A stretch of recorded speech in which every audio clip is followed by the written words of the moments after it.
अब मेरे पास रिकवरी वाले आए, मैं आपको बता रहा हूं, मैं यहां से करनाल जा रहा था और अंबाला जैसे ही मैंने क्रॉस किया, अंबाला और शाहबाद के बीच में एक स्कॉर्पियो गाड़ी, काली स्कॉर्पियो रुकी। हम लोग, हमारी गाड़ी रुकवा ली स्कॉर्पियो। मैंने कहा फटाफट इनको वहां वीडियो चालू कर देखते हैं क्या कहते हैं, देखेंगे।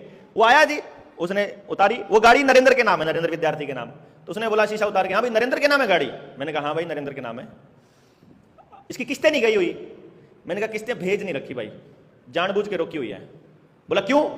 मैंने कहा क्योंकि बैंक ने हमारे साथ कुछ धोखा किया हुआ है और बात अभी कंप्लेंट रेज की हुई है, और जो किसी भी मसले पर जब तक कंप्लेंट चल रही है तब तक कोई भी रिकवरी एजेंट किसी गाड़ी को नहीं रुकवा सकता। शायद ये आपको पता नहीं है, अगर आपको पता होता तो आप कभी भी गाड़ी नहीं रुकवाते। आपको मालूम है आपकी रिकवरी एजेंसी का लाइसेंस रद्द हो सकता है। बोला कागज दिखाओ जो आपने। मैं कहा आवेदन दिया हुआ है, हमने आवेदन दिया हुआ है। उसने कहा आवेदन दिखाओ आवेदन। तो मैंने कहा तुम कौन हो? यही हुई थी ना, तुम कौन हो भाई? तुमको क्यों दिखाऊं? तुम थर्ड पार्टी हो, तुम प्राइवेट एजेंसी हो, तुमको क्यों दिखाऊं? मैंने बैंक के साथ मेरा मसला है, मैंने बैंक को कागज भेजे हुए हैं, बैंक जवाब देगा। आप बैंक से पूछिए इस गाड़ी का नंबर सही है कि गलत, इसका कोई अगर कंप्लेंट, क्योंकि ये रिकवरी का नियम है, आरबीआई की तरफ से ये इंस्ट्रक्शंस है हर एक बैंक को और हर रिकवरी एजेंसी को कि अगर किसी लोन के मसले पर किसी कस्टमर का अगर कोई कंप्लेंट है या कोई इशू रेज किया हुआ है तो उसका रिकवरी वाली प्रोसेस वहीं पर रुक जाएगी। तो सबसे पहले नंबर पर तो हमने आवेदन लगाया, लगाते ही रिकवरी प्रोसेस रुक जानी चाहिए, यह आरबीआई का नियम है। सबसे पहली बात तो रिकवरी वाला कोई आ ही नहीं सकता। एक साथी ने लिखा हुआ था एक क्वेश्चन के अंदर कि रिकवरी एजेंट मेरे गांव का है, वो रोज शाम को आके मेरे घर आ जाता है। उसके लिए बता दूं मैं, रिकवरी एजेंट पहली बात तो आ नहीं सकता। दूसरे नंबर पर आएगा तो फोन करके अपॉइंटमेंट लेके आ सकता है। ये रिकवरी एजेंसी को नियम दिए हुए हैं, उसको पूछ लेना आज जाकर के कैसा है, ये वीडियो दिखा देना कि इतनी बाड़ी काट के बता देना रिकवरी एजेंट को कि पहले ये बात सुन ले, अगर इसमें झूठ हो तो बता।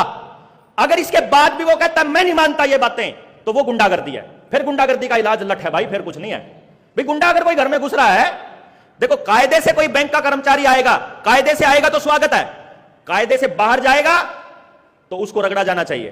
क्यों जी? फिर तो उसका जो मर्जी इलाज करो, फिर अपन कुछ नहीं कहते भाई, ठीक है ना, फिर अपना कोई वो नहीं। वो अगर कल को तो वो हमारे घर में कुछ घुस के कुछ भी कहेगा यार, फिर हम चुपचाप थोड़ी मान लेंगे लोन के बदले में। चलो रिकवरी वाले पॉइंट पे आके फिर लोन वाले पे आएंगे। रिकवरी वाले पॉइंट पे सुन लो, कोई कर्मचारी आपको ऑफिस आवर के अतिरिक्त कॉल नहीं कर सकता। अगर 9 से 5 का, 9 से 6 का या 8 से 7 का जो भी समय है रिकवरी का, आप बैंक की वेबसाइट पर जाइए। बैंक की वेबसाइट, जिस बैंक से आपने लोन लिया हुआ है उस बैंक की वेबसाइट के ऊपर रिकवरी एजेंसीज का नाम लिखा होता है कि हमारी ये रिकवरी एजेंसियों को हमने ठेका दिया हुआ है। उन रिकवरी एजेंसियों के मालिकों के नंबर लिखे होते हैं, वहां पर सब कुछ लिखा होता है, वो लिखो। और जो रिकवरी एजेंसी वाला आपके यहाँ आता है, बैंक वालों को कंप्लेंट करके बोलो कि ये आदमी आता है, इसका ये फोन नंबर है, मेल कर दो आप। वो आदमी की रिकवरी एजेंसी गायब हो जाएगी, खत्म हो जाएगी, जो आदमी गलत करेगा। तो इसमें मजबूत आप हो। सबसे पहली बात, ऑफिस के जो टाइम है उससे पहले कॉल नहीं कर सकता, उसके बाद कॉल नहीं कर सकता। दूसरा, फोन पर आपसे जबरदस्ती करने की या धमकी देने की या जोर से भी नहीं बोल सकता। वो पोलाइटली बोलेगा, वो प्यार से आपको समझा सकता है कि अगर आप लोन चुकता नहीं करेंगे तो आपका सिबिल खराब हो जाएगा। वकील साहब गलत तो नहीं कह रहा, ठीक है? दूसरे नंबर पर, मैं कोई गलत हो तो हाथ आके बोल देना कि ये गलत है, ठीक है जी।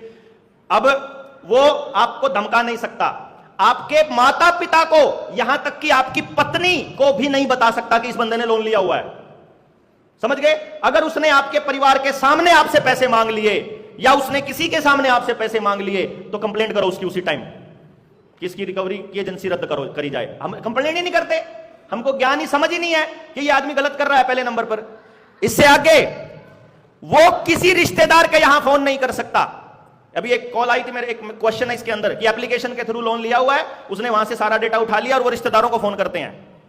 आपके घर वालों को ही नहीं बता सकते, रिश्तेदारों को तो कैसे बता देंगे? फटाक से कंप्लेंट रेज करके बताओ, वहां बैंकों को बताओ कि इस आदमी ने इस बंदे के पास फोन किया इस तारीख को। अगर रिकॉर्डिंग है तो वो रिकॉर्डिंग अटैच करके मेल में अटैच कर दो, बात खत्म, अब उसकी एजेंसी गायब। तो यहां पर रिकवरी एजेंसी की टेंशन खत्म हो गई जी। जब तक कोई भी कंप्लेंट रेज की हुई है, रिकवरी वहीं पर रुक जाएगी। रिकवरी एजेंट ना बदतमीजी कर सकता, ना अननेसेसरी फोन कर सकता, ना फोन पर जोर से बोल सकता, ना किसी और के सामने बता सकता, ना आपको रास्ते में गाड़ी रुकवा सकता। ये भी बता रहा हूं मैं आपको, रास्ते में गाड़ी रुकवा भी नहीं सकता। गाड़ी छीनना तो दूर की बात है, अगर आपसे गाड़ी छीन रहा है इसका मतलब या तो आपने उसको कुछ बोला नहीं या आपके पास लठ नहीं। अगली लाइन जो मैंने रिकवरी वाले केस में बताई थी, कोई भी रिकवरी एजेंट आपकी गाड़ी में लगी हुई चाबी नहीं निकाल सकता।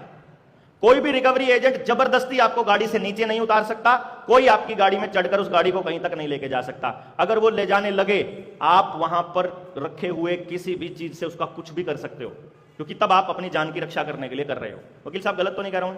ये वकील बैठा है जी, तो ठीक बात है, वो एक ही बात है, प्रैक्टिस नहीं करते लेकिन पता तो है ना आपको ये बात है, ठीक है नहीं बात जी? तो अब यहां बताओ क्या समस्या है?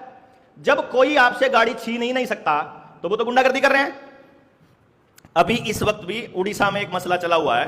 उड़ीसा के एक बंदे की ट्रक ले गए थे और अभी वो ट्रक यार्ड से और थाने में आ गया है और कल वो अपने साथियों को मिल जाएगा, और बिना एक पैसा दिए बैंक वालों को, सिर्फ इस बात पर।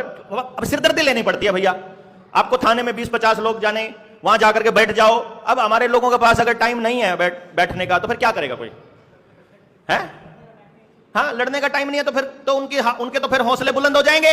अगर हमारे पास लड़ने का समय है, बैठने का, यहां बैठे भाई, जब तक समाधान नहीं होता, समाधान दो ना, कानूनी समाधान दो हमको नियम के हिसाब से दो। यूनिवर्सल लॉ टूटना नहीं चाहिए।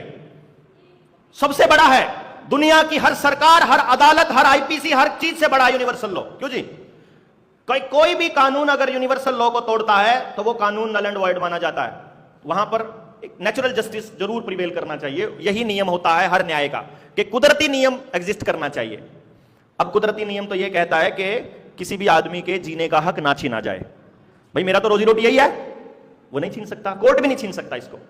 कोर्ट भी आपकी गाड़ी को सरेंडर नहीं करवा सकता, लेकिन वो तब होगा जब हमें लड़ने की समझ होगी और हिम्मत होगी और समय होगा। यह होगा कि कोई और लड़े, फिर नहीं होगा। तो हम फिर से वहीं आते हैं, रिकवरी वाली प्रोसेस समझ आ गई थी सबको? कोई कंडीशन ऐसी नहीं है जो मैंने नहीं स्टडी उसमें नहीं कवर की।